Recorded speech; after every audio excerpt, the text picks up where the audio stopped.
Every Christmas, you hear the name Immanuel. It's in our songs, it's on our banners, it's printed on our ornaments, and it's in church signs. We say it so often that we hardly ever think about what it actually means. But this one name carries a truth that has the power to reshape how you see God and how you see yourself and how you walk through some of the hardest moments of your life. This name answers some of the deepest questions people carry. Is God actually with me? Does he see what I'm walking through? Does he care about the mess that's in my life? The uncertainty, the broken places I don't want to show anybody else. Is he close or is he distant? And for a lot of us, that question is not just theoretical, it's personal. And this is why the meaning of Immanuel matters so much. Because if you understand what his name really means, the Christmas songs stop being just a tradition and become a lifeline. It becomes a reminder that God has always moved towards his people, especially when they felt forgotten or overwhelmed or alone. So let's slow down for just a few minutes and look at what Immanuel actually means and see how it changes everything. The name Immanuel appears twice in the Old Testament, in Isaiah 7 and Isaiah 8, and it appears once in the New Testament in Matthew 1. And the name literally means God with us.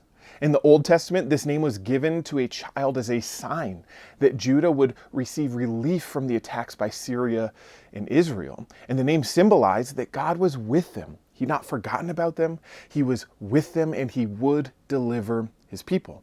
And Matthew picks up this same prophecy and shows us its deeper fulfillment in Jesus. What was hinted at in Isaiah becomes fully realized in the incarnation when Jesus took on flesh. God did not just support his people from a distance. He would dwell with them. He would take on flesh and enter into their world. And I think John 1:14 perfectly encapsulates the meaning of Immanuel without actually using the term. And I love how Eugene Peterson's The Message paraphrases this verse. He says this way, "The Word became flesh and blood and moved into the neighborhood." And I think to really appreciate this, we need to look at the kind of neighborhood that Jesus stepped into. You see, for centuries before when Jesus entered into the world, for centuries prior, Israel lived under the shadow of one empire after another. Nation after nation marched into Israel's promised land and they took control. The Syrians, the Persians, even Alexander the Great, each left scars. But none stuck deeper than Antiochus. He didn't just want to rule Israel, he wanted to erase their faith. He stormed the temple, he filled it with idols, he forced priests under threat of death to eat pork, which was an act meant to humiliate and defile. He even sacrificed a pig on the altar inside the Holy of Holies. And this isn't just political oppression, it was spiritual violence. It was an attack on the identity and their worship. And the Jews eventually revolted and pushed him out, but freedom didn't last. Rome arrived with overwhelming power and crushed their resistance. Herod installed the king of the Jews, was installed, and his reign was marked by fear and brutality. And when he heard a new king had been born in Bethlehem, he ordered every boy under 2 years old to be killed. And just imagine living under that. The grief, the fear, the darkness that swallowed every promise of God. And this is the neighborhood that Jesus moved into. A world shaped by trauma, oppression, and grief. People with a broken past and an uncertain future. And Immanuel means that God stepped into that world. God does not choose to begin in comfort, but in chaos. And Immanuel means that God willingly stepped into that kind of world, and he steps into ours today too. And maybe your story feels a little bit like that neighborhood.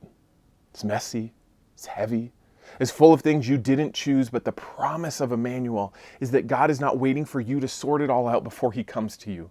He's already moving towards you. God is with you. He's with you right now, wherever you are. So, what does all this mean for us today?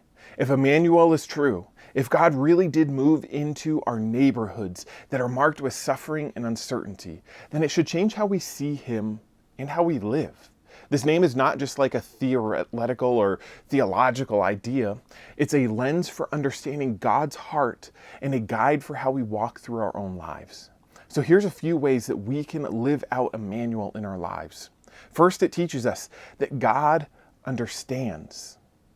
Immanuel means that we have a God who understands us. Jesus stepped into a world filled with pain, with fear, with injustice. He walked roads covered in dust and disappointment. He felt hunger and exhaustion. He wept at graves. He was betrayed by friends. He carried the weight of being a human in a broken world. And that means he understands what we're going through. He's not distant or detached. He's not looking down from far away, hoping you figure it out one day. Immanuel means that God knows your struggle from the inside. He knows the aches, the pressures, the heartbreak, the pain, the questions. You don't even have to say it out loud. He is with you through it all. And the second thing that Immanuel teaches us is that we have a God who helps. We have a God who helps. Jesus didn't just come to empathize with our suffering. He came to enter into it so he could redeem it. As Philip Yancey wrote, he said, in the face of suffering, words do not suffice. We need something more. The Word became flesh, actual living proof that God did not abandon us. You see, God doesn't stand at a distance offering explanations. He draws near to us, says, I'm with you. I will not leave you.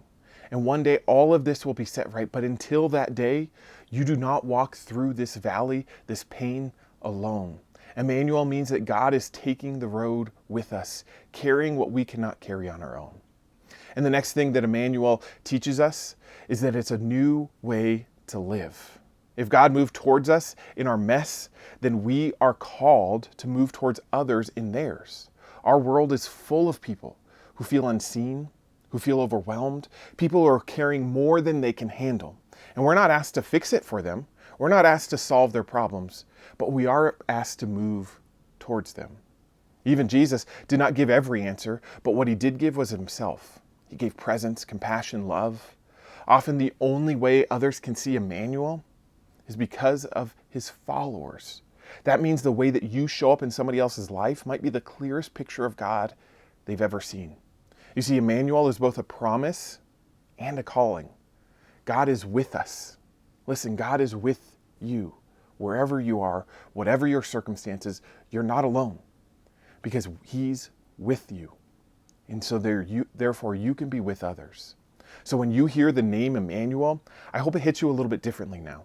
Because this isn't just a Christmas word. It's a story of a God who steps into the worst parts of our world, the hardest places of our lives, a God who understands what we feel, a God who helps us when we have nothing left, a God who comes close when everything else in you is falling apart. And this truth is not just seasonal.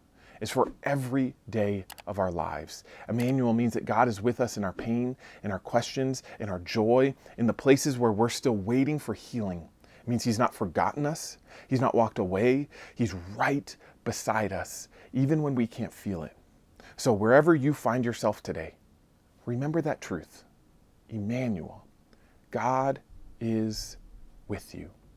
Thank you so much for watching this video. I hope that it encouraged you to see Immanuel differently, to understand that God is with you. If it did, would you leave a comment down below letting me know your thoughts? And also don't forget to subscribe to this channel so you can stay up to date on future content that's coming out. Thanks for watching. We'll see you next time.